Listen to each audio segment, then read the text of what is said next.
মা, আমি মিছিলে যাচ্ছি, আমি নিজেকে আর আটকে রাখতে পারলাম না। সরি আব্বু জান, তোমার কথা অমান্য করে বেরোলাম। স্বার্থপরের মতো ঘরে বসে থাকতে পারলাম না। আমাদের ভাইরা আমাদের ভবিষ্যৎ প্রজন্মের জন্য কাফনের কাপড় মাথায় বেঁধে রাজপথে নেমে সংগ্রাম করে যাচ্ছে, অকাতরে নিজেদের জীবন বিসর্জন দিচ্ছে। একটি প্রতিবন্ধী কিশোর, 7 বছরের বাচ্চা লেঙ্গা মানুষ যদি সংগ্রামে নামতে পারে, তাহলে আমি কেন বসে থাকবো ঘরে?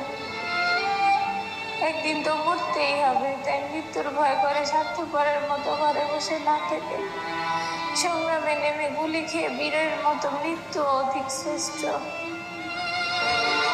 যে অন্যের জন্য নিজের জীবনকে বিলিয়ে দেয়, সেই প্রকৃত মানুষ।